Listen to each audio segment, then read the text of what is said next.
Okay, so this is for U.S. history. We are continuing to talk about the Civil War, and this is probably one of my favorite parts of the Civil War, and this is called Sherman's March. Sherman is a general in the Northern Army.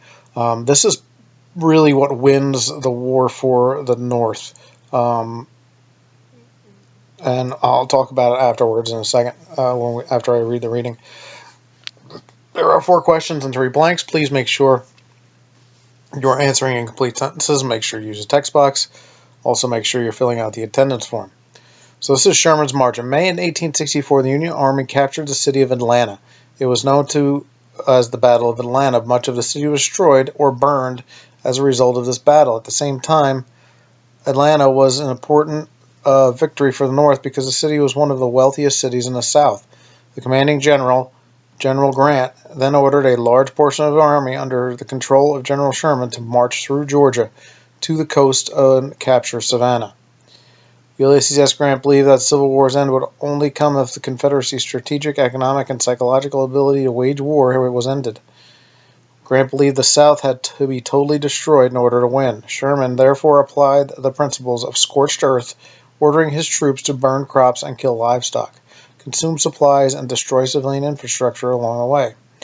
This policy is often considered a part of strategy of total war. Total war means waging war not only on the soldiers but also on the civilians and everything that can allow them to survive.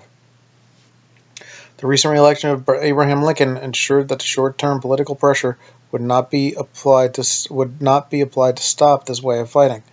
Total war and Sherman's march had devastating effects on the South. Sherman and his men left devastation in their wake. The Union Army was able to capture Savannah on December 22nd, 1864. Excuse me. So there are 4 questions there. Make sure you answer them in complete sentence. So this idea of total war and Sherman comes up with this idea of total war, making everybody in the South be part of the war. So if you were in the South and you were against the North, you were going to be fighting or have consequences from the North. Okay, so what he does, and it's not just General Grant saying, "All right, Sherman, go." Sherman actually this is his plan to break the South, go from Atlanta to Savannah with his army of 60,000 troops, and destroy everything on its way. So on that note, the Sherman gets an okay from Grant. He starts out on his march from Atlanta to Savannah. So it's not a short march. It's pretty far. From Atlanta is in the northwest corner of Georgia, and Savannah is in the northeast corner of Georgia. So he has to march across the entire state to get there.